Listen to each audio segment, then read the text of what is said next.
want to let all y'all ninjas know in here tonight that this is that Wu-Tang shit.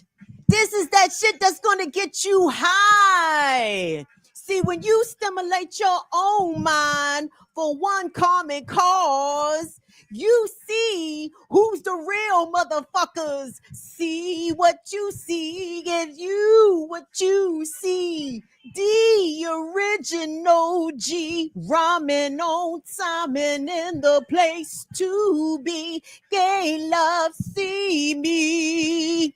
You a crossbreed. I'm a knowledge seed. I want action. That's what I need. That little mind, because whenever I touch the mic, it's the rhyme. See, murder is the cause when you fuck with the negative and positive charge. Then I came out of my garage with the hit that's gonna be large.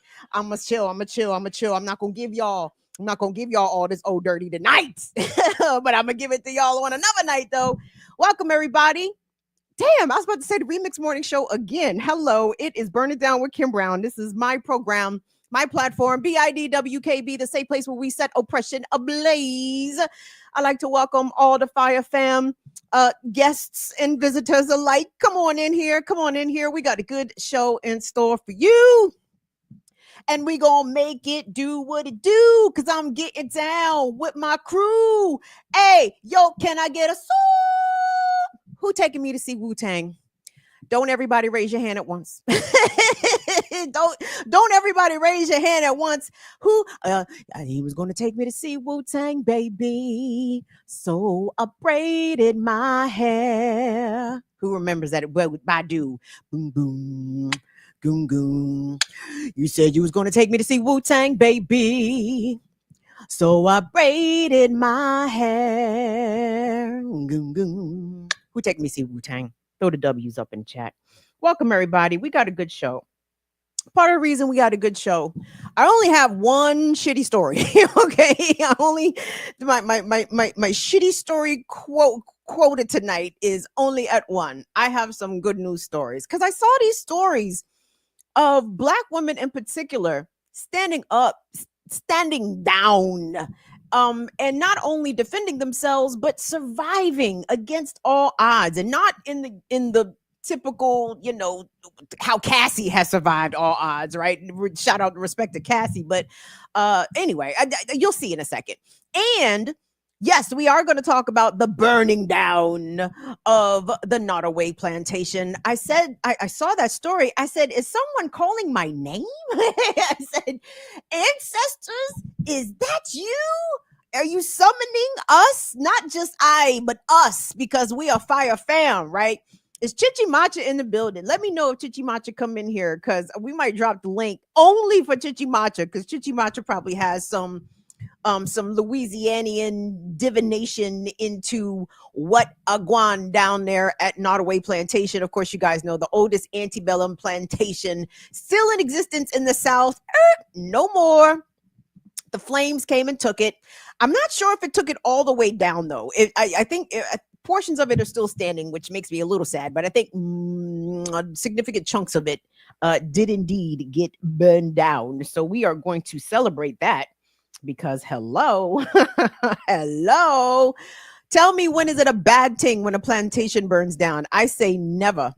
Anywho. So anyway, we're going to get right on into my stories, y'all. My first little set of stories are feel-good stories, gang. They are feel-good stories.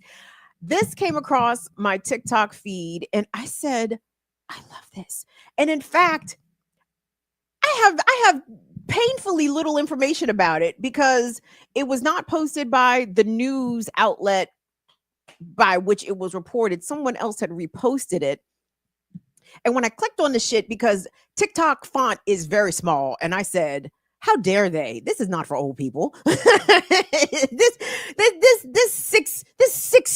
6-point font, this is not for people with eyes like mine. So I don't know too much about the shit, but I know it's a real story because this lady looks very real. And the situation and the scenario in which this elder Black woman found herself in is something that any of us could find ourselves in, where you are at home doing what, y'all? minding your motherfucking business. That is correct. And here comes some lunatic man, because that's usually who come in busting down people's door, who come in breaking in people's house. It be some fucking wayward male, right? And in this case, this elder Black woman was ready.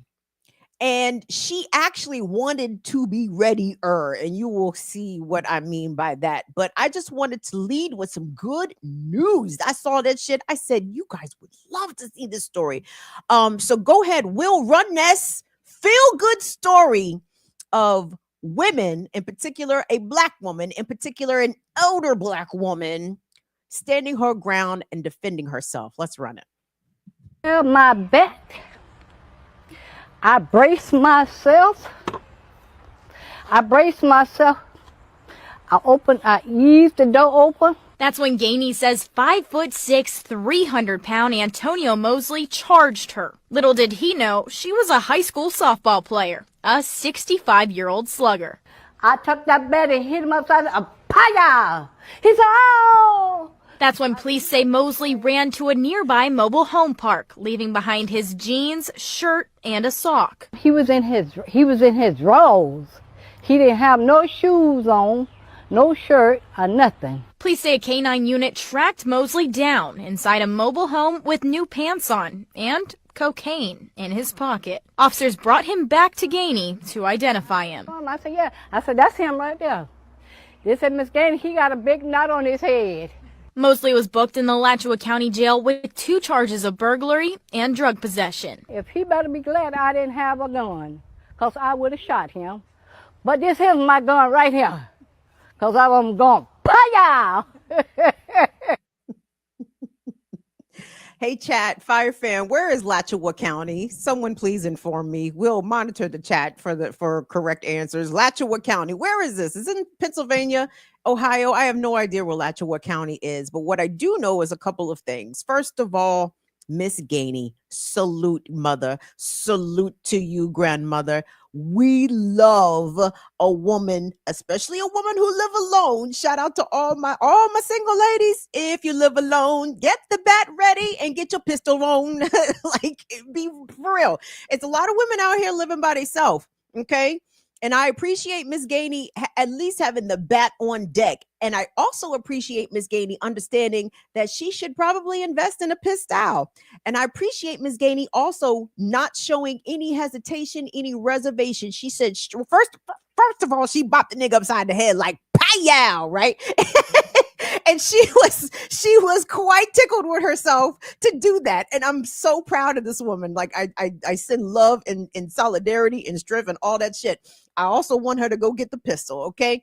Because in granted, that is probably not the complete story, and my deepest apologies for not doing my due diligence and figuring out exactly where the fuck this story occurred at. However, I'm a little troubled as to why this 5'6", 300-pound man, why was he undressed in this lady's house? Why was he naked? Why didn't he have on pants? Why didn't he have on a shirt? Why didn't he have on socks? Like, nigga, the fuck was you doing? Now, they said he had coke in his pocket, right? So we can make some inferences. We can do some deducing, right? I mean, maybe he was stoned out of his mind, off the yay. And, you know, Judge Mathis says there's such a thing as get naked crack. Now, I don't know enough about get naked crack. I do know in the DMV, they do still smoke that love boat, as they call it, aka that PCP, aka them dippers. And yes, they will get naked off the boat around here. And like I said, Judge Mathis said, and I do watch Judge Mathis because I'm old folks, and Judge Mathis said there's such a thing as get naked crack. So maybe the brother, this alleged burglar was high off the get naked coke, or maybe he had negative and very bad intentions for Miss Gainey, because I want y'all to be very fucking clear here.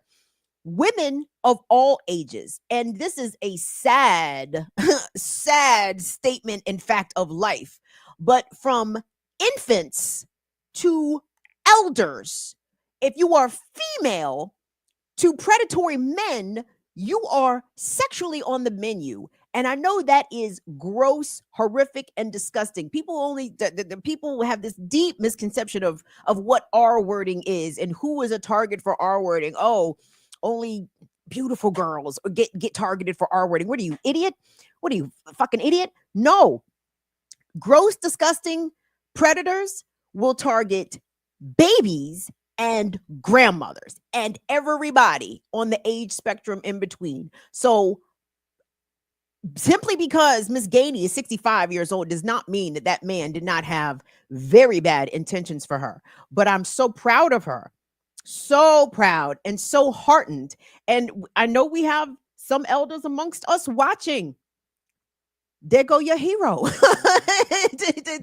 Is this your queen? Yes, she is. Queen Miss Gainey. Yes, she is. So I encourage all of my ladies, all of my femmes, all of my feminines, please make sure that you have toolies, weaponry, okay? Ranging from the bat to the knife to the brass knuckles to the pistol to the motherfucking rifle to whatever the fuck you can get your hands on. Make sure you have that shit on deck and make sure you practice with it. Make sure you train with it. So with I was trying to say when and if, and it came out with. So when and if that time arises where you are going to have to defend yourself, you are going to be ready and you're not going to hesitate. That's what I appreciate about this elder right here. My girl didn't hesitate. Did she call the police first? No, no. She got a bat and she waited for that motherfucker to come out the door. I should have brought my bat in here to show y'all because I got bats too. I got 2 of them, okay? Because we don't fuck around. We don't play games. We ready for whoever want to bring it to us. You understand? So yes, big up to Sister Miss Gainey. 65 years old, bop niggas upside the head like a boss, like a G, like a woman who knows that she will not be hurt by this individual. I don't give a damn. So shout out to her. My second feel-good story about how Black women are not only defending ourselves, but we are surviving, okay?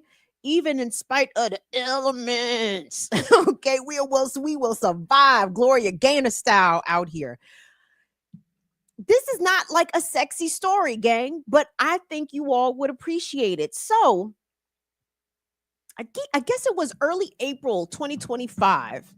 This 27-year-old girl from Georgia, young lady, let me not call her a girl. I say girl and I say kids to people who are young adults as a term of endearment because yes, I am your auntie. I am all of your aunties, okay? However, so this young woman, 27-year-old Tiffany from Georgia, decided to take a vacation. She went out to California, to one of the mountain ranges, Californians. Which one is near Fresno-ish area? The Sierra Nevadas, the Sierra Madres, one of those mountain ranges out there, because sis is an outdoors person.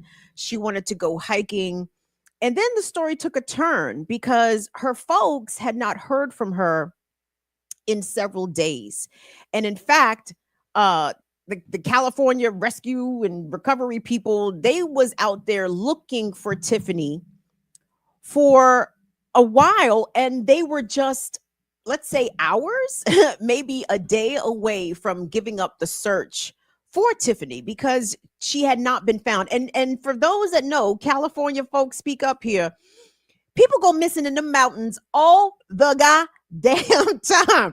Motherfuckers go out on a walkabout trying to get their Crocodile Dundee on in the mountains and then don't get heard from. And tragically, sometimes their remains get found in the spring. Who knows? All kinds of things can happen to people. So I want to play. The first package is when her family was made aware that Tiffany had been found. Okay. Now I was, anyway, let me just play it for you and then we'll come back and talk about it. Go ahead. We'll run that. Smiles from Tiffany Slayton as she was found safe near Lake Addison in Fresno County after going missing for close to a month. I can't wait to see you and hug her. The 27-year-old's family was overjoyed by the news. A ton of weight has been lifted. And Bobby was crying and I didn't know what was going on. And I just grabbed somebody and said, "Can I hug you?" Slayton was on a solo camping trip across the Sierra. She was last seen in the Shaver Lake area on April 24th and reported missing on the 29th. We talk to Tiffany all the time, and to know that I couldn't talk to her for Mother's Day, it was really hard. The search spanned nearly 600 square miles and came to an end at the Vermilion Valley Resort on Wednesday, about 45 miles from where she was last seen. The owner of the resort, Christopher Gutierrez, says he was checking on his property when he saw that a door to one of his cabins was open. She pops out, didn't say a word, just ran up, and all she wanted was a hug. Gutierrez immediately called the Fresno County Sheriff's Office to get Slayton some help. He says he leaves the cabins unlocked for moments just like this. Hikers in need. From what she told us, it was a blizzard, and she pushed through that blizzard, and the first thing she saw was a cabin, and she held up in the cabin through the night. He says locals are shocked and relieved she survived. It's unbelievable. She survived solely, I want to say solely, from what I remember her saying, off of leaks. As he brought her down the mountain to meet deputies, she was able to call her dad.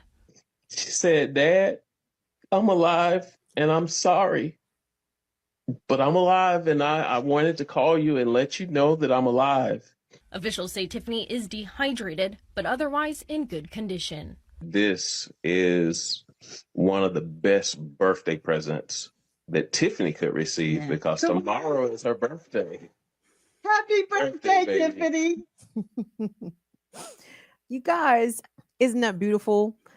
And first of all, congratulations to her parents. You know, I'm not a parent, but I can understand the relief to know that your child is alive and safe after not hearing from her for almost 3 weeks. For the parents among us, can you imagine not hearing from your child, 27 years old or 7 years old, whatever? You're not hearing from your child for 3 weeks. I'm sure they were beside themselves, right? So Tiffany was found alive, obviously. Shout out to Christopher Gutierrez, the guy who left the cabins open. See, look at that.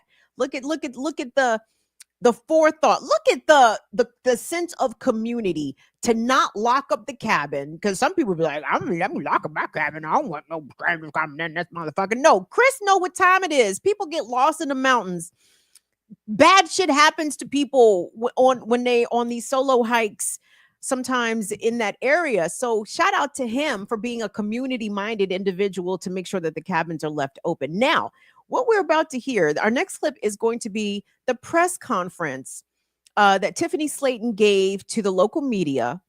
And when she describes her experience, it's very harrowing. Now, in that package, the reporter said, officials said that Slayton was dehydrated, but otherwise in good condition. She was otherwise in good condition, but she was not just dehydrated, because how Tiffany got off of her route was that she took a bad fall off of a cliff. Okay. She fell down off of a cliff and was fucked up. Okay. And again, no disrespect to anyone that's ever perished back there, but a lesser person would have succumbed. Okay. This young Black woman not only did not freak out, not only did she have the sense of self to try to repair herself in the best way that she could, her knowledge of plant life, her knowledge and be able to discern what plants and flora were edible, her knowledge to be able to figure out how to basically distill snow, but melting snow and drinking it into water. Y'all, I was so inspired by this woman. I'm gonna play the press conference, and then we're gonna come back and talk about what we need to do, how we need to get on our individual shit to be able to spot edible plants and flowers, and how we would survive either in the elements, or should all this societal shit that we know, fall down around us. How would we survive? And I think we can discern, and we can really learn a lot from Tiffany's experience about the type of skills that we need to acquire master and achieve. So let's take a listen to Tiffany's press conference. And to be clear, she's going to start. It's kind of going to start maybe semi awkwardly, but she fell off a cliff. Okay, so that's where we're going to begin. My girl fell off a cliff, and we'll start from there. Go ahead, we'll run it. Didn't really come up with anything that's super planned for this. It's literally only been 2 days, but I will do my best to answer any questions that you may have. When I started, I had pretty much fallen off of a cliff trying to go on vacation for the first time. I may never do a real vacation longer than 3 days ever again.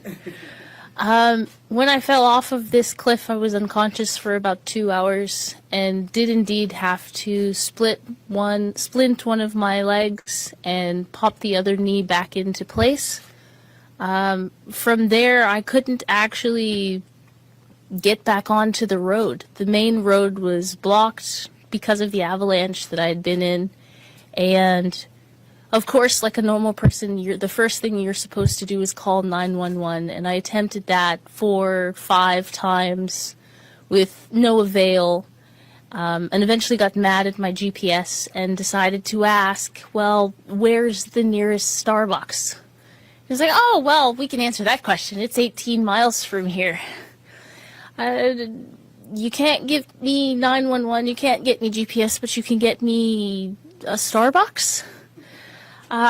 Yes, we can. It's also a shorter distance than trying to find the entrance. And in doing so, I ended up on this very long, arduous journey that I journaled to try and keep sane. And eventually managed to get to civilization. I haven't really gone through all of the details. I ran out of a lot of food after 5 days. But I will do my best to answer any questions that you may have. Well, what did you eat? I mean, you were in the elements for how long? The worst thing that you can do in an emergency situation is panic. I'm a traveling dialysis technician and an archery coach by trade. I didn't want to panic. In the first 5 days, I was still ready for my vacation. I had some of Fresno's best citrus, which was funny because I'm kind of allergic to it at that point, but I did have food to begin with. But I'm a trained permaculturalist. That means I'm very good at foraging and helping people not go to the grocery store in very rural areas. And the Sierras has a large selection of leeks that is hard to find in other places. In case you don't know what that is, it's sort of a green onion, and I managed to survive off of these leeks and boiling the snow melt for a very long period of time, actually. And I journaled it. I think I've been out maybe 23 days on this. And you slept outside, or did you have any cover at all? At the beginning, I was coming to try and do a camping trip, so I had 2 sleeping bags and a basic tent. But at the end, after fighting nature for such a long time, I lost my tent, I lost my vestibule, and I did eventually lose both sleeping bags, so I was outside with nothing but a lighter and a knife. Stephanie, after many days, how you avoid death to survive? How did I avoid death? I'm pretty good at foraging, and nature is quite terrifying. So usually once you start finding things that are scary for you, you do your best to keep moving and get over it. And because of the mountains, I literally got over quite a few of them. Tiffany, the sheriff mentioned you have something called ballerina syndrome. Is that accurate? And if so, what does that do in terms of making it difficult for you to hike? So ballerina syndrome is a syndrome that involves kind of what's known as a high arch. I'm unable to keep my feet on, can't keep my heels on the ground for more than 3 inches. And it kind of looks like this. Is that from dancing? Not from dancing. I was born with this syndrome. And what it does is over time, you end up not being able to keep your heels on the ground. So things like snowshoes are not something I can find because well, stilettos are not exactly the best of athletic wear. But I tried my best to find what I could and found a pair of heels made out of leather. Tiffany, how grateful are you of that man who, left that door open for people just like you, people in need? How grateful are you? I honestly do not think that without Vermilion Resort, I would not be here at that moment, because that was the 13th heavy snowstorm I had been in, and it was going to be the last one. If he hadn't have come that day, they would have found my body there. What injuries did you sustain? I've got into an avalanche and 2 landslides in the process. When I came into the hospital, somehow because of the foraging, my blood work was perfect. But I did have a lot of micro cuts. I have a lot of burns, but nothing that I don't think time will be able to heal.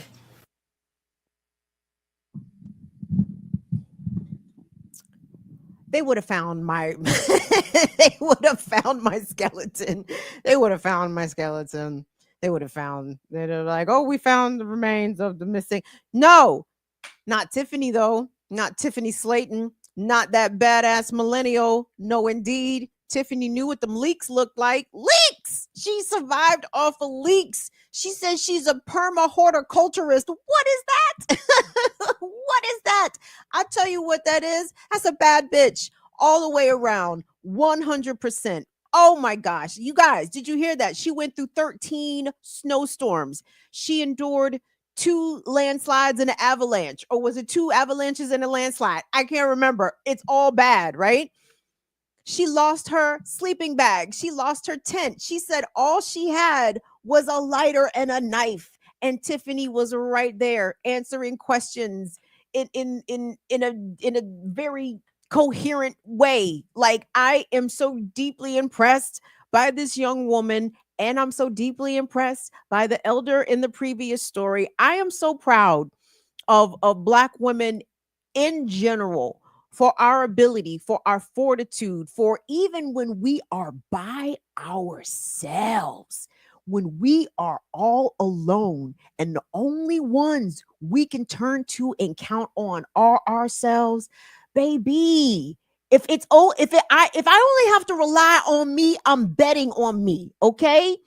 That's how Tiffany felt. That's how Miss Gainey felt. And they did what they had to do in order to survive and make it to the next day. Tiffany was out in the wilderness 23 days, y'all. 23 days by herself. And this young woman came out still standing, very strong and with an incredible survival story to tell. So I very seldom have good news on this show. So I wanted to bring y'all these amazing news stories of these incredibly strong and resilient Black women who against foes, human and nature, okay, they still triumphed and prevailed. Not all of our stories are sad stories. Not all of our stories end in tragedy. In fact, we do triumph a good portion of the time. So I hope you guys enjoyed and appreciated those stories, because I certainly enjoyed and appreciated bringing them to you. Let me take a quick break here if I could. Let me go to my doc if I could here, because I don't remember what my stories are. So anyway, I appreciate you all being in here. Please engage. Open Google Docs. Like the video. Subscribe to the channel. Do all the things. We certainly appreciate it. So where are we at here? Hey, Will, did anybody tell us where Alachua County was, just out of curiosity?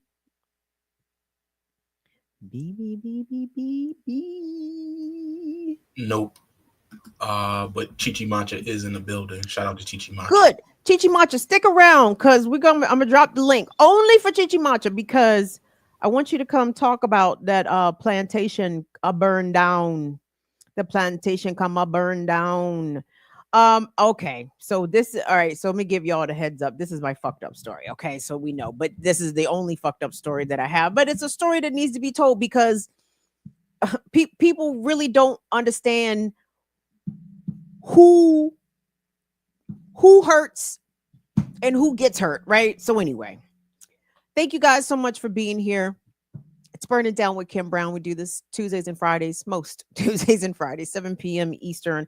Like the video, subscribe to the channel, share, tell a friend, tell a friend, tell a friend. So one of the lanes that I don't like to, but I feel it's my duty to, that we drive in on this platform is about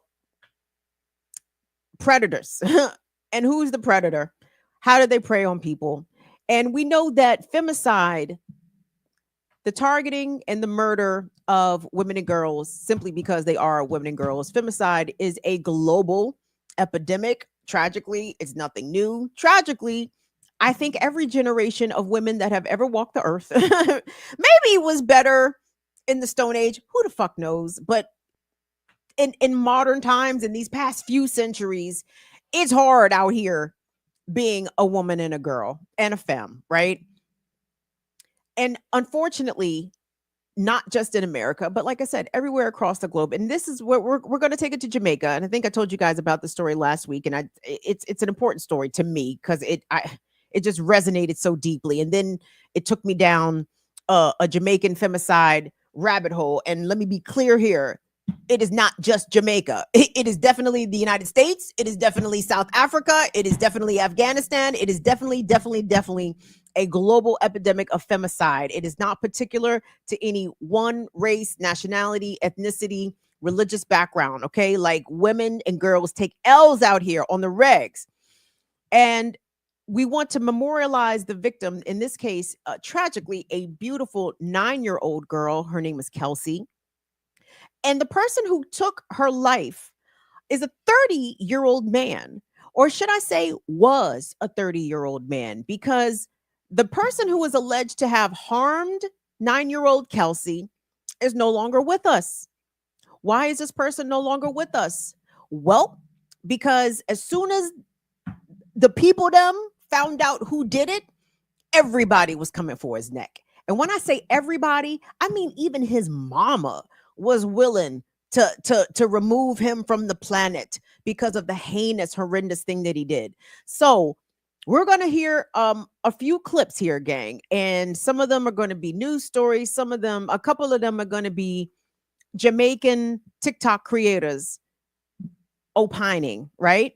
So FYI, we're giving some content here, content warnings and trigger warnings for CSA. For those that don't know what CSA means, child sex assault, unaliving horrifically. And also, you don't need a trigger warning for this, just a heads up though. Everything is in heavy Jamaican patois.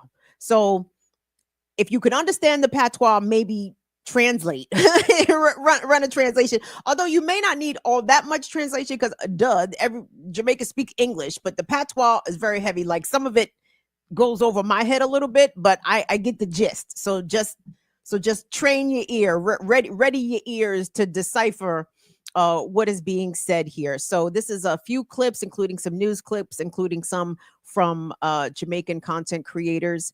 And this is about what happened tragically to Kelsey, but what fortunately happened to her accused assaulter and murderer. So let's take a listen. There was not a dry eye in sight at 50C Job Lane in Spanish Town, St. Catherine, as family, friends, and residents tried to come to terms with the tragic death of 9-year-old Kelsey Ferrigan. The whole community agreed to that. It was here that she was last seen alive on Friday with her younger sibling. Now, several hours later, her body would have been found stuffed in a barrel. The residents are alleging that she was sexually assaulted. The suspect, a known sex offender, and a family friend in this close-knit residence. He is Giovanni Ellis, otherwise called Cooley, also known as Cooleyman. And we are inviting him to turn himself in no later than 5 p.m. today. According to head of the Area 5 Police, Assistant Commissioner Christopher Phillips, Giovanni Ellis was recently released on bail for an assault case involving a child. He was out on bail. About 10 days ago, he was released. TVJ News understands that Ellis does not live on Job Lane and was only staying there with family since being out on bail. And our news team also learned that this wasn't his first offense either. He was arrested and charged in 2013 for the sexual assault of a female relative. She was 12 years old at the time. Was how old? 12. When she got raped by him. He knocked her out with a post order. We went to court and him get 3-year sentence. We never expect him to come out back and we continue doing these things. And although his family was forgiving then, this time around, they've publicly banished him. While acknowledging the role that the suspect's family has played in assisting the police so far, Member of Parliament Olivia Grange is appealing to residents to allow the security forces to do its job. Jungle justice never solves a problem. I understand how they feel, I understand the emotion, I understand the anger, because I'm angry. But the law should take its course. Jamila Maitland, TVJ News. Breaking news, viewers and updates. The boy named Cooleyman that raped the 9-year-old girl Kelsey was just unalive in Clarendon by police officers. If you want to see the video, go on Google, search for mountain.com. Exactly what you're seeing on the screen right now. Watch the video on that website. Let me give you the breakdown. Me hear say when waste batty boy Cooleyman see the police them a come. Cooleyman go down for the knee and say, officers, Andrew Wallace and Babsy Grandson for turn me in. The policeman said them come for you, and me come for you. Then I go in, man, I go meet a maker today. The policeman put one pan Cooleyman foot. Whoa! Cooleyman a ball for him life. If you a ball for your life after you little girl like Batty boy, the policeman put one more pan him. Bow! Cooleyman start ball out. No officer, don't analyze me. Policeman say we not analyze you yet, man. And lick one in him chest here, so Cooleyman and broke. Suck your mother. Cooleyman and broke. The policeman say, yeah, man. If the little girl that, yes, sorry, so whenever you go to the civilian, them for deal with them for chop you up. I shoot where I shoot you and I take you out easy. The policeman slam one in eye boy, but boom, all of you so gone. Go look for the picture for yourself. And that for each man, graper boy. Viewers, me I tend to say it's sweet, me. It's sweet, me. It just sad, say I two mother grieve now, but one of them deserve it. Because we don't know why you're not going to be a little rapist after I do it 3 times. And the 3rd time lead to a death after a little 9-year-old girl. I'm glad people, I just update this. When we get every other news, we bring it to you. Follow the page to get latest news and updates now. When Lurleen Williams went to identify her deceased son, 30-year-old Giovanni Ellis, at the Spanish Town Hospital in St. Catherine on Monday, she said she felt guilty for not feeling anything more than hatred for him. Well, me da expect that when me look upon him, me da go feel sad, feel breakdown like a little, but no. When me look upon him and say, this is the way you want to go, eh? For a young youth who are 30-year-old. Her heart hardened by the nature of the crime he was accused of. Miss Williams, who declined to speak on camera, says she is relieved he's dead. Me can't have no hard fear because of where you do the little baby. Giovanni Ellis was killed by the police in Sandy Bay, Clarendon, sometime after 11 a.m. on Monday. He was the main person of interest in the death of 9-year-old Kelsey Fergun, whose body was found in a barrel at her Job Lane home in St. Catherine. The person of interest in Kelsey's murder was fatally shot in the Palmetto district of Sandy Bay in Clarendon earlier today. Ellis reportedly pointed a pistol at the St. Catherine North team, and the weapon was subsequently seized after police took evasive action. On Sunday, an angry mob of residents swarmed the family's home after it was rumored that Ellis might have been hiding there. But Miss Williams, who's been a staunch critic of her son's lifestyle, says they were estranged. I am not one of the mother who keep up with slackness and foolishness. Me not back no pitney we do them wrongs. But because me when you come in our world, anything you do, people to come kill me for you. Me not give up my life for nobody. Me not Jesus. So me not see why people are come criticize and kill me and slaughter me for dead for him. She explained feeling defeated and powerless, trying to protect her grandchildren who were with her when the baton and machete-wielding residents stormed her home. And all of them running with long machete and big iron and all sort of something with a two little baby them in the house. Tell me what kind of people them have heart? Still, she imagines how frightened little Kelsey must have felt when she was being assaulted. As it relates to what happens now, she says she's not sure of anything, but she knows for certain she no longer feels responsible for the person whom she described as her troubled son. I'm not responsible to bury him. No. I don't tell the police them already. If me identify the body, I'm not response for it. When a business owner want to do with him. So people, them finally catch a dirty raper boy who unalive the little girl. Dirty boy named Giovanni Ellis. But couldn't sleep from hear the news, you know. And I said, yo, they need to peel back the skull there. I said the only question I need to ask him when they find him is if he want an open casket or a closed casket. That's it. So me find out just now, so the police them take him out. Alright? I just dove cut our bright light now. And his mother. There was no laughter in the classrooms at St. John's Primary School on Monday. Instead, tears flowed.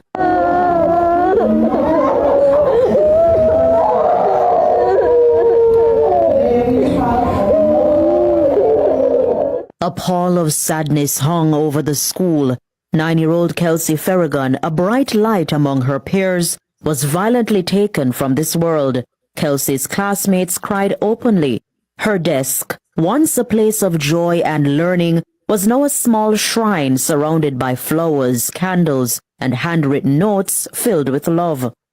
One note in a child's handwriting read, "Dear Kelsey, I love you so much. We are best friends. We're like sisters.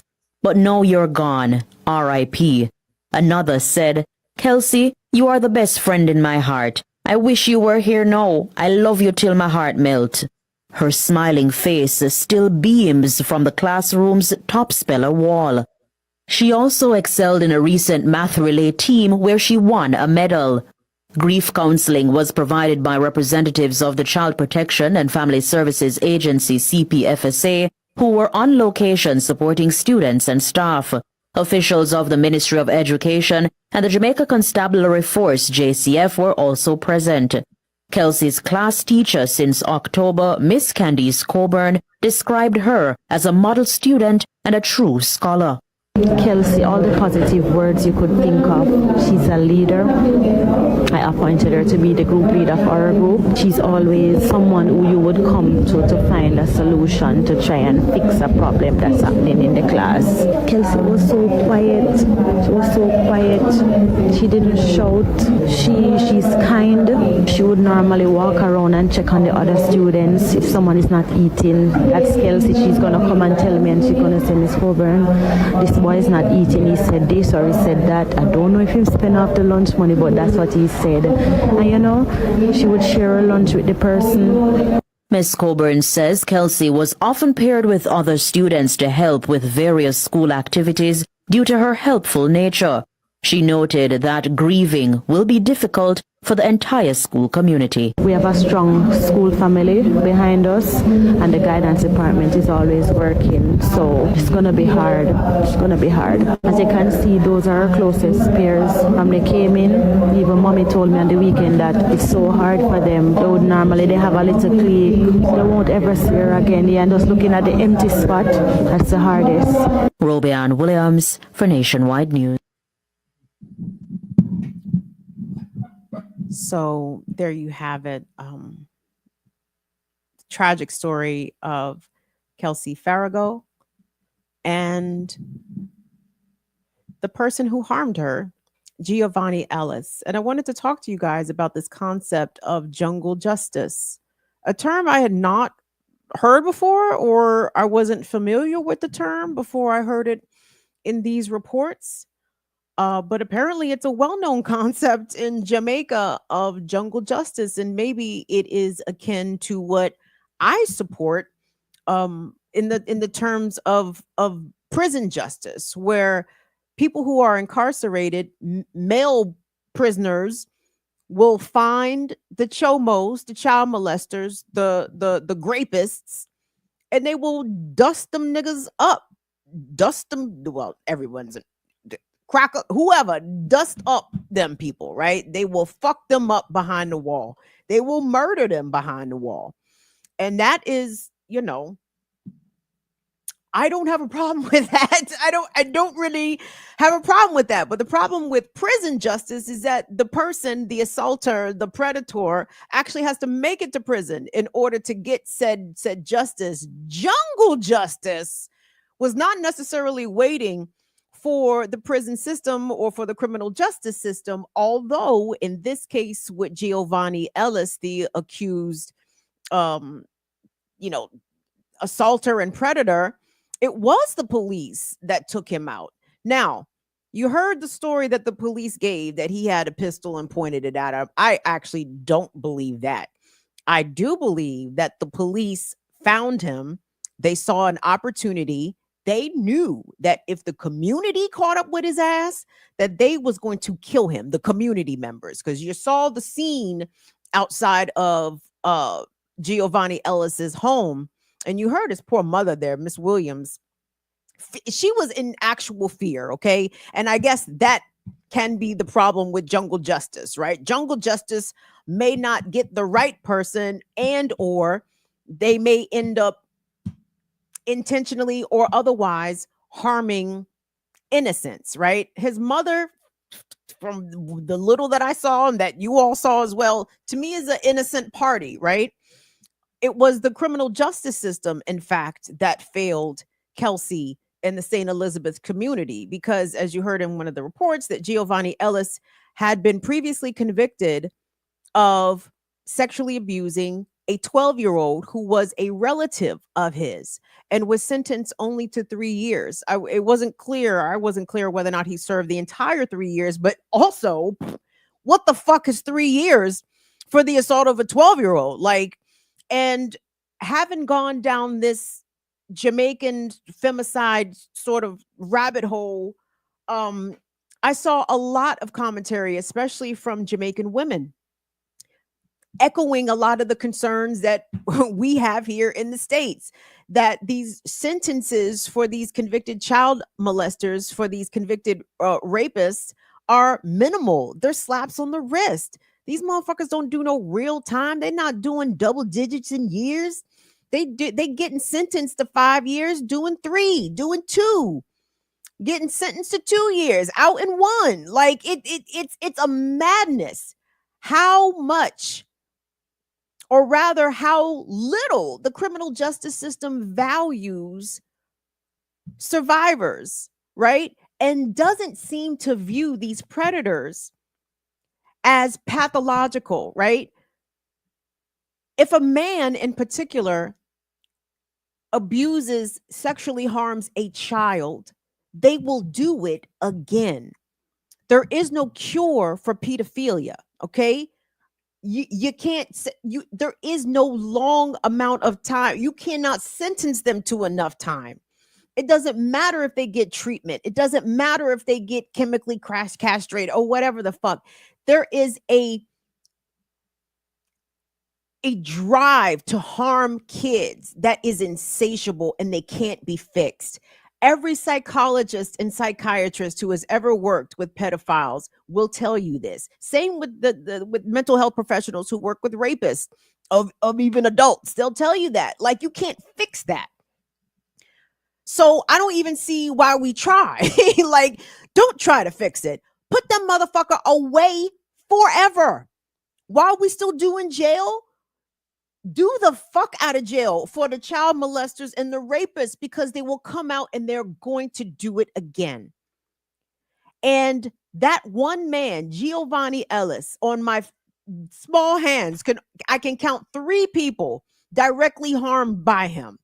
His first victim, the 12-year-old relative, Kelsey, who he unalived, and his mom, right? And those are just the three we know about, because we know the predilections of pedophiles is that they're compulsive. They don't stop. And they try to hone their craft. They try to get better. They try to figure out different ways to entice victims. They try to figure out different ways to not get caught for the heinous crime that they absolutely know is heinous, right? But I was also deeply struggling with the fact that it was the police that killed him, because we see in this country police murder people literally for nothing. We see people murder people. Pardon me. We see the police murder people for running away when they have a legitimate right to run away, because police are murderers and they will kill you for no reason. So I understand totally why people run from the police. We see people murdered with their hands up. We see people murdered who are complying. We see people murdered for busted taillights. We see people murdered for the most trivial and stupid fucking reasons in this country, right? If police in America, in the United States, were actually going around looking for and targeting pedophiles and child molesters and unaliving them, do you know how pro-police do you know who would be rooting for the fucking cops? It would be me. I'd be rooting for them, because that's actually what we need. Okay, we don't need 10 cops at a traffic stop.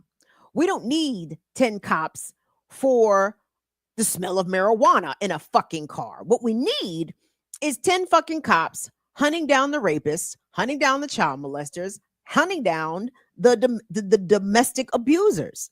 If the police in this country actually focus their energies on seriously apprehending the most heinous among us, I probably will have a different opinion of the police, but that's not what the police in America do. In fact, the police in America want to murder people for nothing. They go out of their way to murder people for nothing. And to be clear, Jamaicans themselves are no fans of their own police force. All black. You know what I'm saying? 99% of the police in Jamaica, black cop, a black cop, black cop, black cop.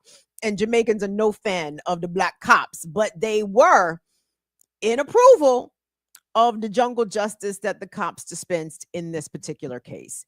And as I told you, I went down a Jamaican rabbit hole. Listen to me, Jamaican. Listen to me, Jamaica. I went down a Jamaican rabbit hole. And y'all, in the same week that 9-year-old Kelsey was murdered by Giovanni Ellis, a 9 and a 10-year-old girl were assaulted by a man. A 32-year-old nurse was dragged out of her vehicle on her way to work by a 65-year-old man. It was caught on tape.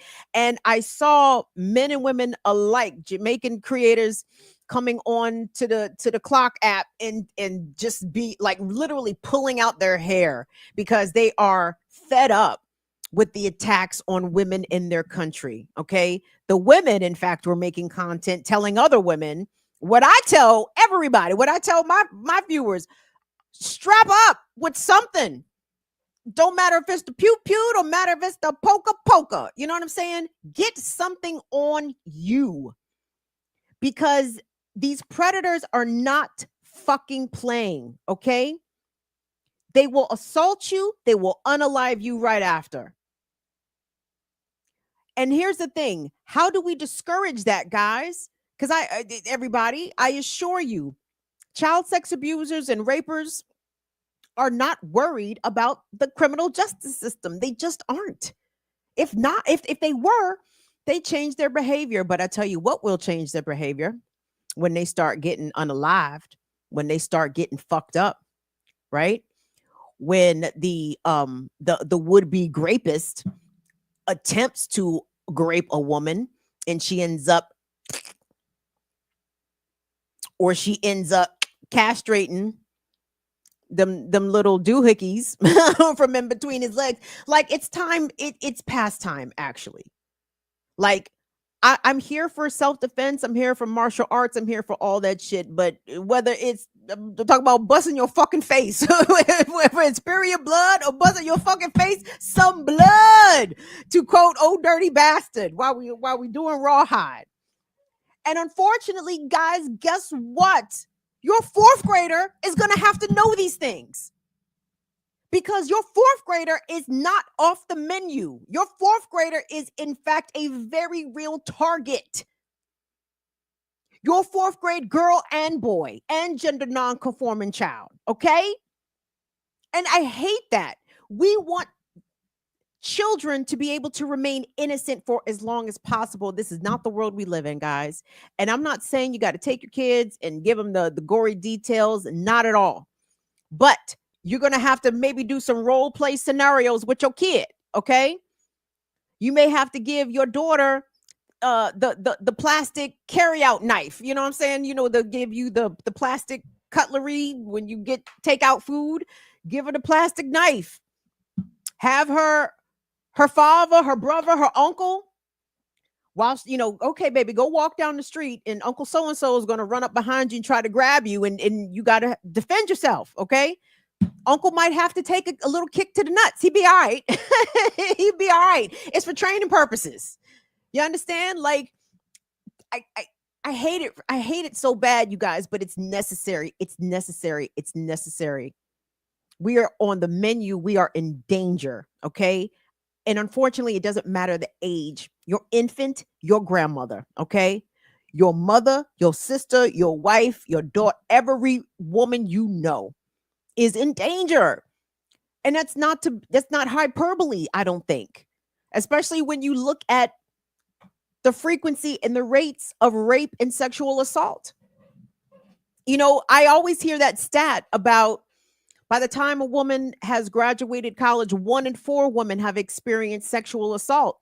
Okay, well, what does that stat look like by the time they're 30, by the time they're 40? You understand? Is it still 1 in 4? Is it 2 in 4? Is it 3 in 4? Is it 4 out of 4? Like what is it? Like, what are the real stats here? What are we talking about? And so in order to discourage that behavior from the male predators, the male rapists, I'm sorry, I don't hear women doing this, and certainly not at the rates that men do this. You're going to have to teach your daughter to fuck up balls, eyeballs, scrotum balls. You're going to have to fuck them up.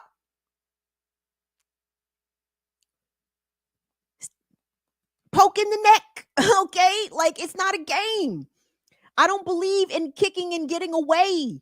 I know that's the smart thing, and I know that's probably what a lot of self-defense people should, you know, tell you to do, and that's probably what you should do. I am no expert. Don't take my advice. You're going to have to kill me, dog.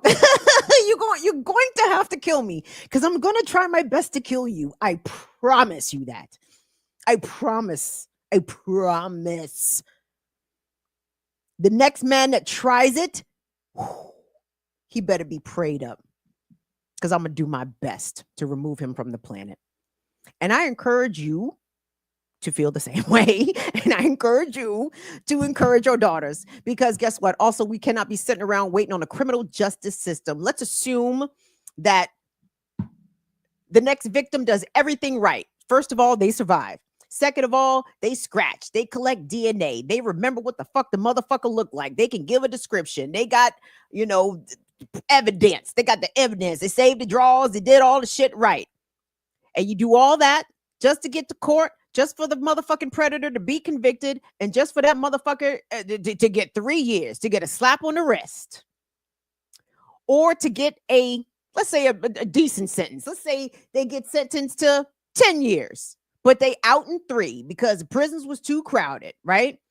And it's fucked up that, again, our criminal justice system, and this is simply because our society devalues women, does not actually protect women. Women are actually very much unprotected, not only in this country, but apparently in many other countries as well. All this bullshit that, you know, men protect women. Where do they protect women? Point me to that country where that country exists on the globe. Point me to the country in which women are protected. I'll wait.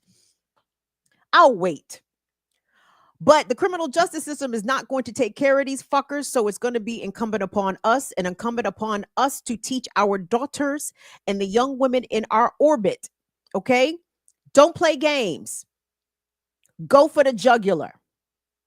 Go for that scrotum. Go for them eyeballs.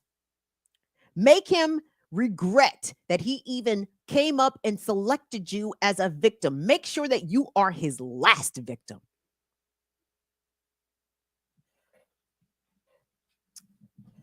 Take a break. Take a break. Woo! You know, there are some dipshits that sometimes come in my comments that swear to God that I hate men. And I don't. Actually, I like men. I am a heterosexual woman. I am sexually attracted to men. I like them. I do. I like their parts. I love masculine energy. I love positive masculine energy. I just know through my own personal lived experiences and through the lived experiences of other women, and when I hear more lived experiences of more women, I'm like, oh, oh, it's everybody. Got it. Okay. No, it's not you. It's not just fucking Cassie. It's not just Megan. It's literally every woman. It's literally every woman. And usually most women who have experienced some sort of abuse or assault, it's not just from one man. Like, that is the maddening part. Like, I don't think dudes really understand. They don't get like how prevalent, how easy to encounter predators are. And I think it's because they don't want to acknowledge who the predators are. The predator is your homeboy. The predator is your best friend. The predator is your line brother. The predator is your coworker. The predator is the nigga that you go to the gym with. Like, I don't know. So I don't know. I think men are trying to do better in believing women, I think. But ladies, we can't wait on the mandem to believe us. We got to start unaliving the ones that try to harm us. And I think that's the bottom line. Like, I honestly think it's not a great solution, but I think it is the solution, though, because I think once creeps that try to assault strangers and blah blah blah, like once them bodies start piling up,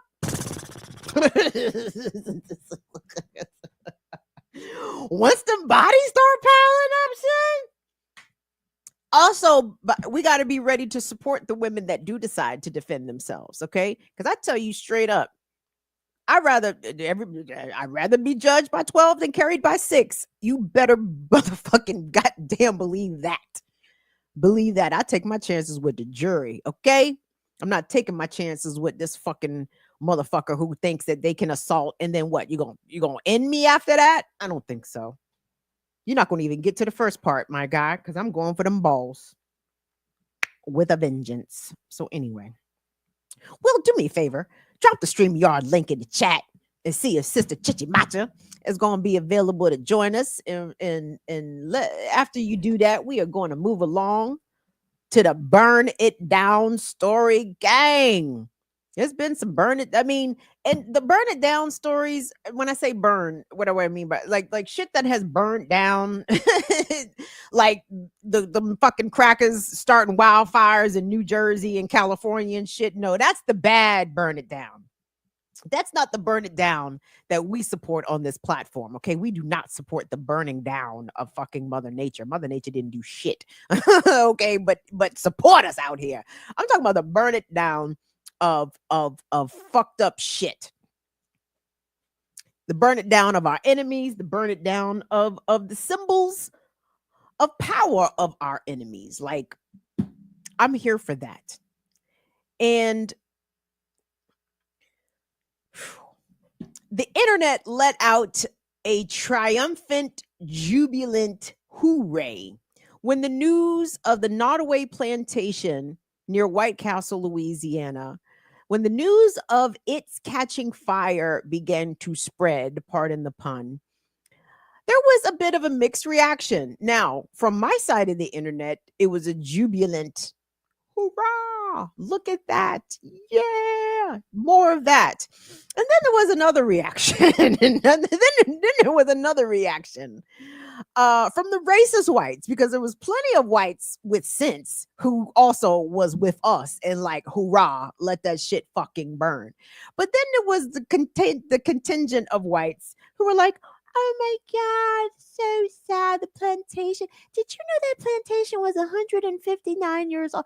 Oh my God, my cousin got married at that plantation. It was so beautiful. Oh my God, they took pictures under the trees.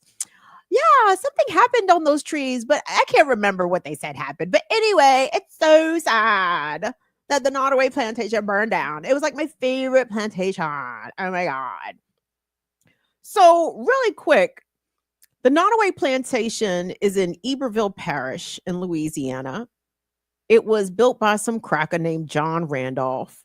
Randolph, a Virginian by birth, whose fortune was gleaned from slavery, because his father was indeed an enslaver also.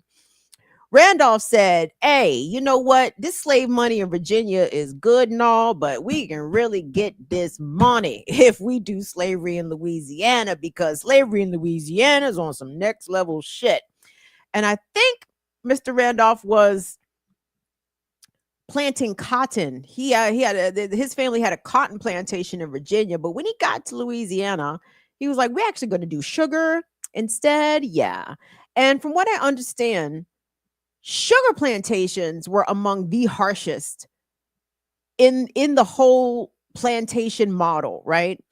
Because sugar has a very long growing season. That's first of all. And it's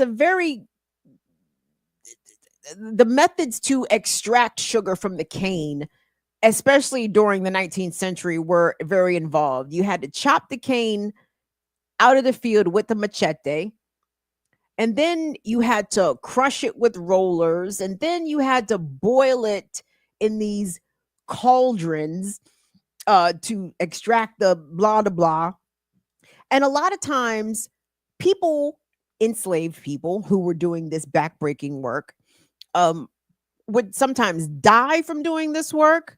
They would sometimes be gravely injured from doing this work. They suffered amputations, tremendous burns.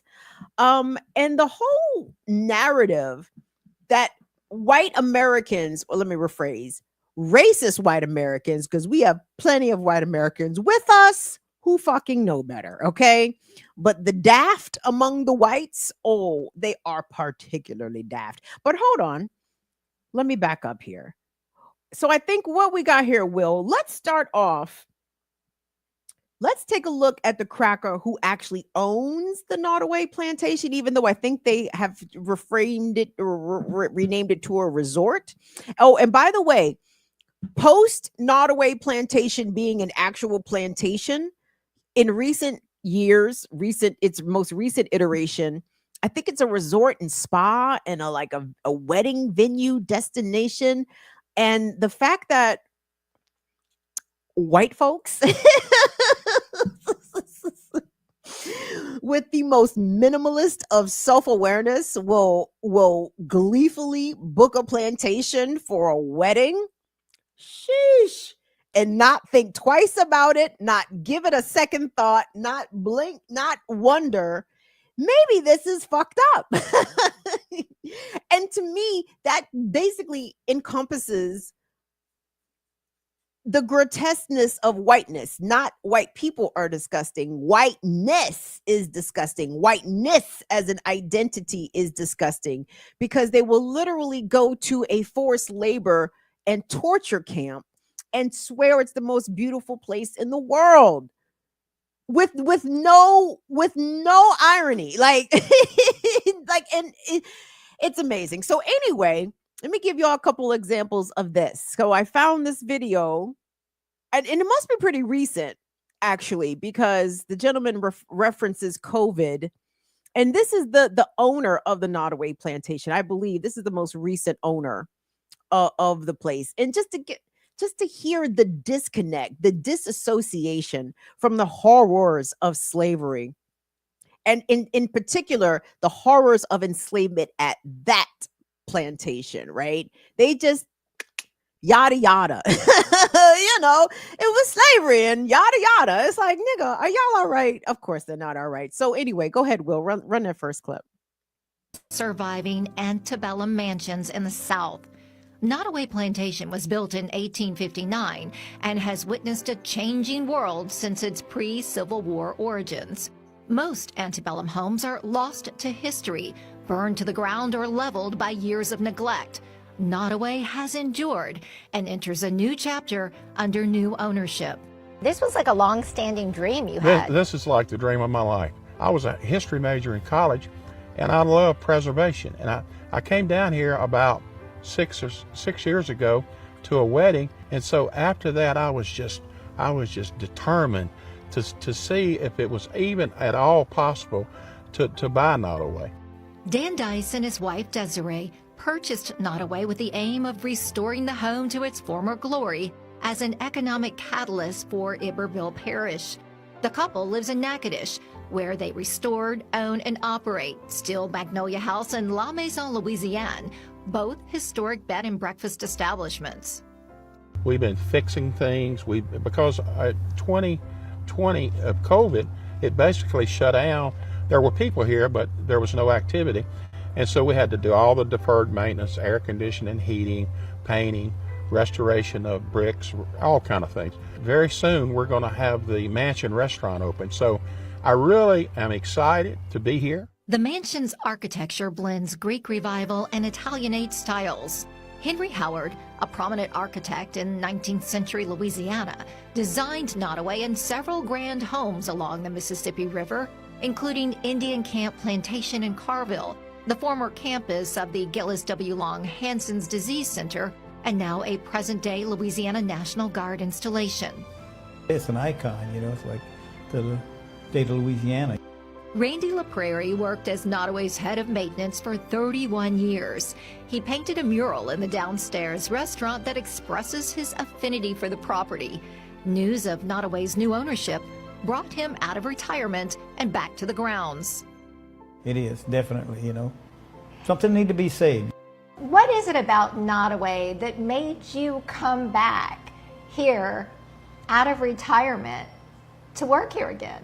Well, you know, when you've been here 31 years, you know, you didn't raise your kids, your whole family off this property, you know, and it's like, so you appreciate what it is, and so it's like, you know, you want to see it succeed. Nottoway's oak canopy grounds include cottages for overnight stays, a restaurant, an event center, and ballrooms, including the iconic white ballroom in the main house. The photogenic property has played host to countless weddings over the years and appeared in movies.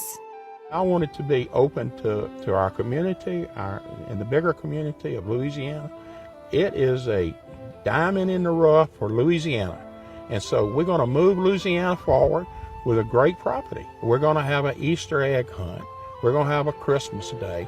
We want this to be a festive place to go.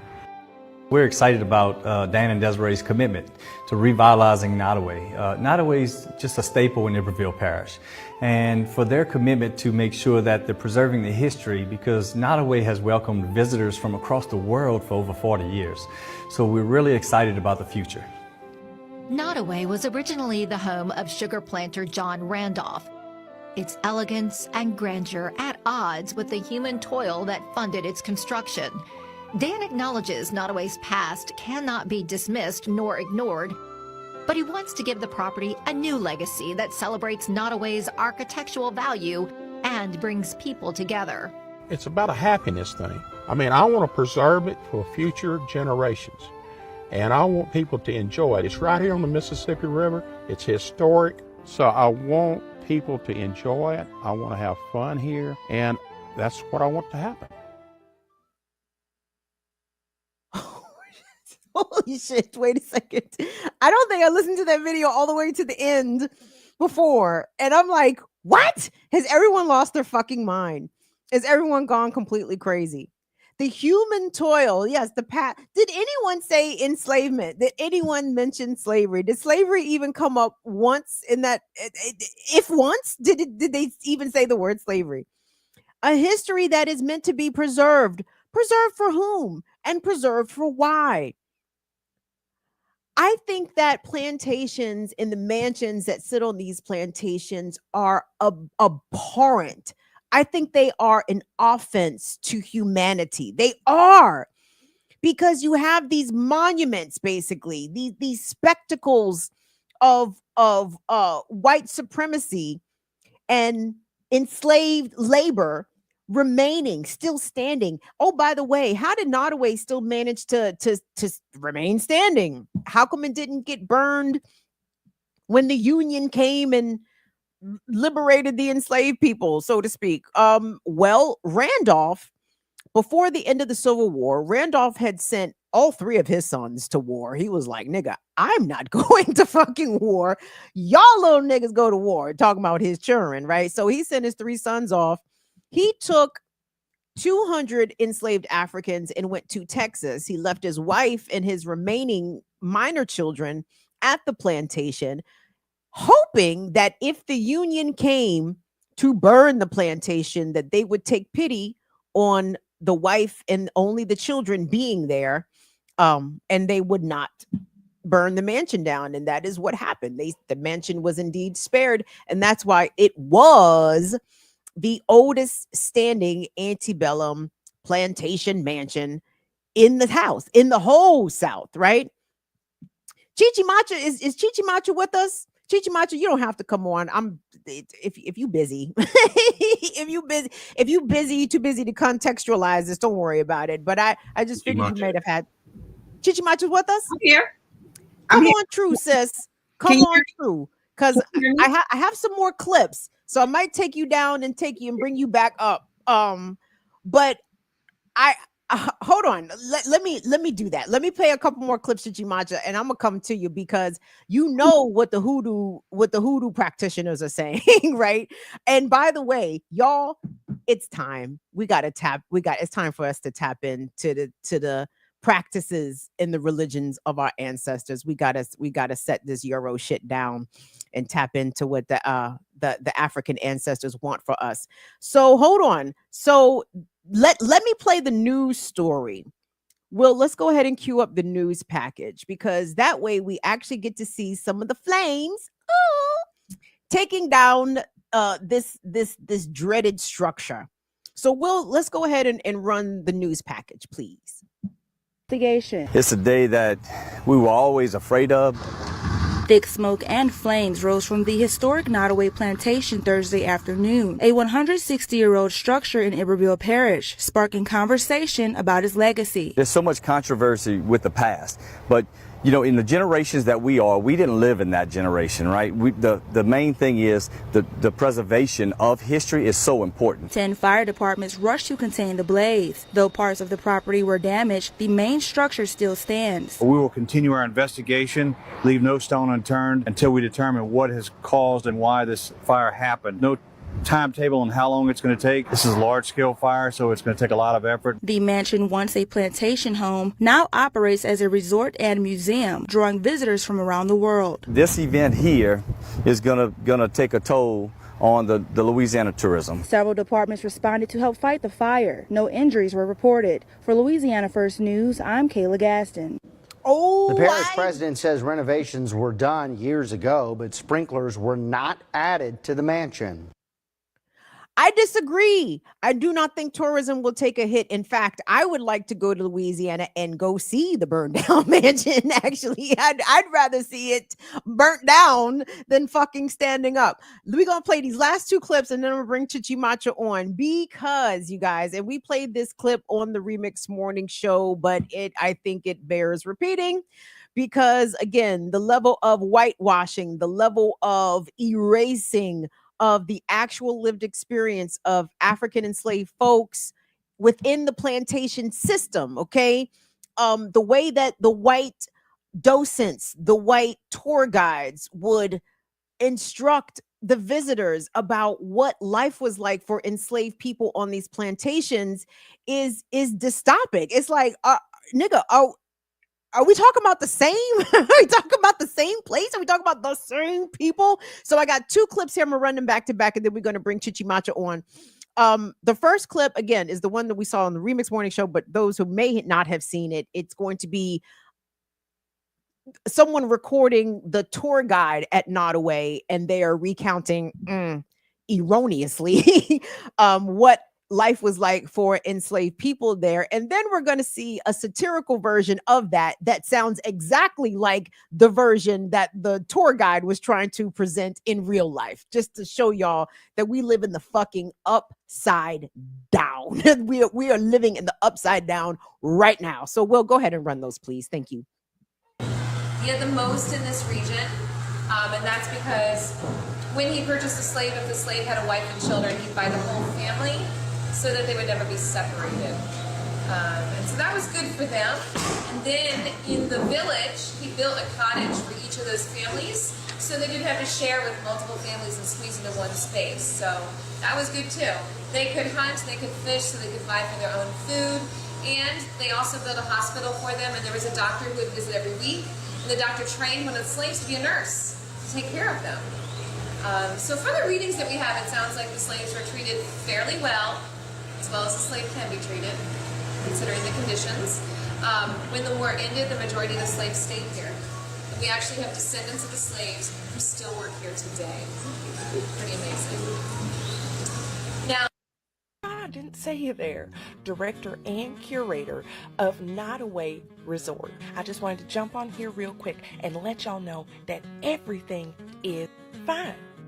Everything is fine here at Nottoway Resort. We believe in preserving history, the winner's version. Not a single wedding has been canceled. Now, this is a place where families can come to play and celebrate separately, but equally. Not a thing has changed here at Nottoway Resort. Now, there have been some vicious, nasty rumors that Nottoway will not be rebuilt and cannot continue to function as a wedding venue and a destination for all white Americans who are paler than a paper bag. And those rumors, just like that nasty photos, are false. Everyone is welcome here at Nottoway Resort. Some of you will be in other houses. Lastly, I'll say this. Nottoway was built by volunteers who came to America voluntarily. Involuntarily. It was done with a handshake. Can I do it? See y'all soon. Chichi Macha joins us today from the great state of Louisiana. Chichi Macha, hey baby, thank you for first of all, thank you for being here. No period. Thank you for making time. Thank you for clicking the link. Thank you for Chichi Macha. Break it down. What are the folks saying? Tell me what the people are saying about the burning down of Nottoway Plantation. And is it actually all the way burnt down, or is it just partially damaged? What's the word? I think a lot of it is damaged, but there's more. You know, the guy, he owns another one. That's not the only plantation that he owns. He what was that movie? Skeleton, no, not Skeleton Key, but Steel Magnolias. Yes. That one. He owns another plantation. So it was his dream to have a plantation, and he owns another one. That's insane. Yes. Oh, did you see how happy he was? Because he said he was a history major in college. He loves to study history. All that was missing was the white seersucker suit and the mint julep, fanning himself on the porch. That's all that was missing. I told my friend, I said the guy who owns Nottoway Plantation, I said he reminds me of Boss Hogg. Exactly to your point. Yes, if he had on the white hat and the white suit, he would have been Boss Hogg. Yep. From Dukes of Hazzard, for y'all youngins who don't know who Boss Hogg is. But Chichi Macha, like, are Black people celebrating, or are people lamenting the erasure of history? And the economic driver for the parish? Like, I don't want to discount folks, needing jobs and needing opportunities and such. But I mean, what are folks saying? What are you hearing? Nobody that I know is sad about that house burning down. Everybody got jokes. Everybody, I mean, like what? It's yeah. I the disconnect of the owner and the other guy who owned it before him. He was an Australian billionaire apparently, and spent like I don't know, like $15 million to renovate it, and he only bought it for like $4 million. It must be nice being a billionaire just to throw your money around. And to maintain monuments of white supremacy and African enslavement, it is weird energy.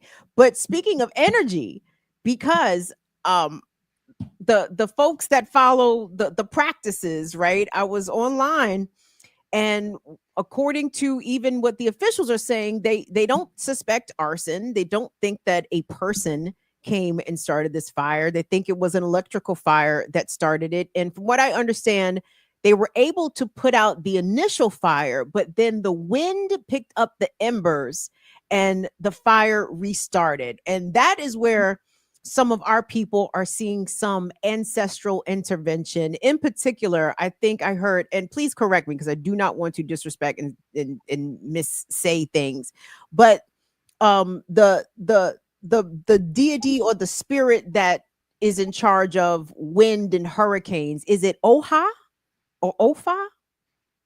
I don't know them by name, but I know there's like they have the different deities are like in charge of different things. So I'm not sure of the name. So you may have that right. It sounds familiar, but I'm not sure either. But that was an ancestral burning. Like that was definitely ancestral. And they had 75 firefighters. Really? There was like a whole bunch of firefighters, like 30 or 40, and they thought, they put it out, but then the wind picked back the ancestors, said, nah, let me take care of this. They had 75 firefighters out there. That's a lot of firefighters. That's like a lot of firefighters. It's like a 3-alarm fire. Like I'm like, I guess they came from different places because that is a rural area. I'm like, how y'all got 75 firefighters on the job? So they must have brought them in from like surrounding parishes. Listen, when it comes to maintaining their monuments, they're going to find the resources. They are going to find the manpower. I'm sure the lawyer man who owns the place called out every one of his good old boys. Travis, we need you to get in the pickup. Fill up your rain barrels, Travis. We got to get out and get this fire out.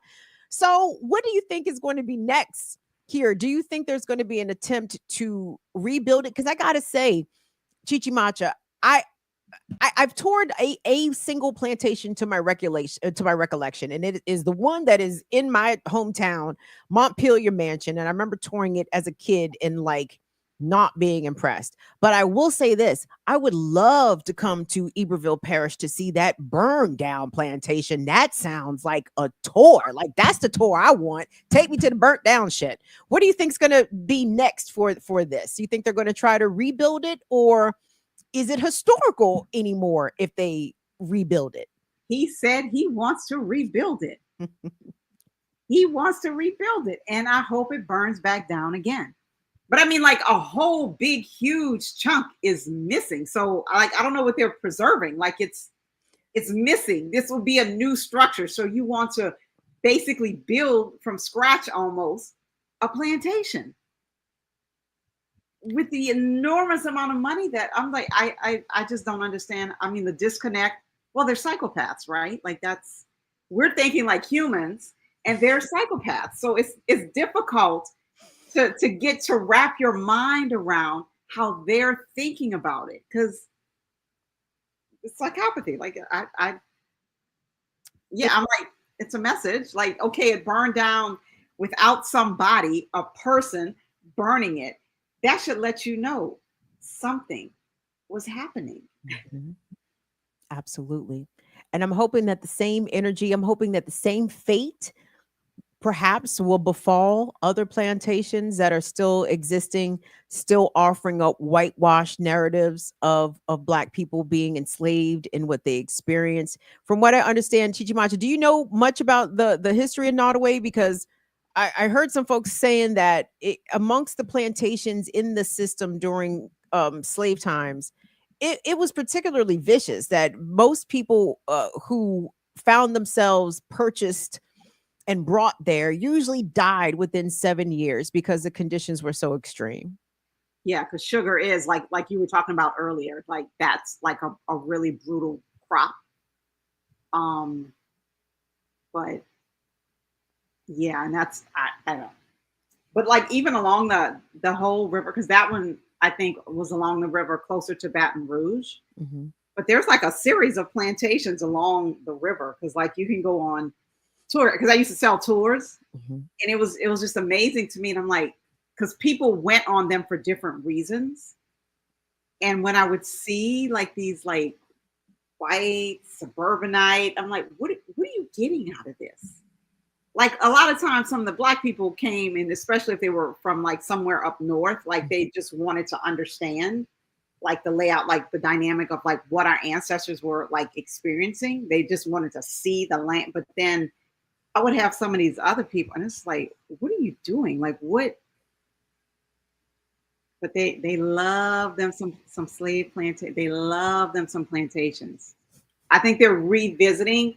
Well, it's the psychopathy. I think they're like revisiting a time that in their minds they would love to go back to. So since they weren't there, and like this man, the owner said, well, I wasn't there. So like slavery is not him. But I think they long for that in some way. And that's their way of holding on to it. I misspoke. I do not want every plantation burned. I want every plantation except for the Whitney plantation to be burned, because that's the name of the place where they actually tell the truth, right? They tell the story from the perspective of the people who were enslaved on it. So yeah, that one, yeah. That tour was a little different than some of the others. And there was another one that I went, because I sold it, like they made us go on like all the tours, like not just plantation tours, but like all the tours that like are offered. And the plantation tours, it was like the Whitney was like in stark contrast to some of the others. But there was another one where I remember it was this young white kid. He might have been like 20, 22. And you could see he had like an exhaustion with white people coming to like relive something or whatever. Like when I say like it's not clear like how some of these like white suburbanite looking people, like what are you getting out of this? And I remember he had somebody asked him something, and he had some smart aleck comment, and he's like, people weren't drinking mint juleps and wearing hoop skirts. And he was just like, and he kind of went into something else, and I was like, okay, like good for you. But yeah, they're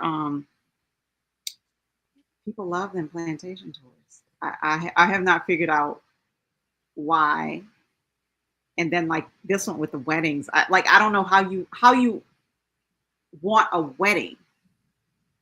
And then it's a certain class of white people, because it's expensive to do this. So it's like the same ilk of people who would have been enslaving people in the first place, who are paying to have weddings because they weren't in those times, so they can, through their fantasy wedding, relive something. It's insane. It's insanity. Chichimacha, I appreciate you clicking and joining. I'm gonna turn you loose so I can turn everybody loose, but I appreciate your particular Louisianian insight. It's always appreciated. Thank you, baby. Thank you. Have a good night. You too, sweetie. You too. Gang, I'm gonna turn you loose, gang. Drop the name. You know what? Let me shut up. Drop the name of the plantation. You wouldn't mind going up in flames. Let me shut up for them niggas coming to my house. But go ask Blake Lively on Instagram, bitch, why did you make Ryan Reynolds come from Canada to get fucking married on a plantation? Ryan Reynolds was not thinking about getting married on no fucking plantation until Blake said, oh my God, it would be so if we could just get married on this plantation. It'd be so cool. And Ryan was like, okay. Hey. Anyway, thanks, gang. Don't forget, if you want to support the channel, you can do so. You can always run us some bucks. Will, did anybody run us some bucks that we need to acknowledge? You can also, nope, okay. You can also hit us up on the Cash App, $ BIDWKB, Venmo at BIDWKB, PayPal.me/BIDWKB, Patreon.com/BIDWKB. We appreciate your support. We actually very much desperately need your support. So any support you can run it. We appreciate it. We thank you in advance. And listen, gang, we will see you guys back here on Friday. Thank you so much to Will and Molly. Don't forget, hey, if you're in the Baltimore area, tomorrow night, Red Emma's, Kamal K. Franklin. You can come see Kamal live and in person, promoting his new book along with his co-authors, a book about Stop Cop City. Ricky Ryan, Black Alliance for Peace Baltimore, will be emceeing the jump. So please look up Red Emma's if you don't know the address, because I do not know the address, but Red Emma's, EMMA''S, Red Emma's is in Baltimore. So please come out, turn up, show up for the Remix Morning Show, Black Liberation Media, Community Movement Builders, Black Alliance for Peace, fam. I don't know if I'm coming or going. I don't drive. So wherever I go depends on others. So regardless, if you get the chance to go, if you're in Baltimore area, in the Maryland DMV area, go see Kamal tomorrow. And check out the Remix Morning Show, 8 a.m. on Black Liberation Media. Gang, love you to pieces. Thank you so much to Will and Molly. We'll see you guys back here Friday. See y'all later. Bye-bye. Peace. Thank you, Chichi Macha.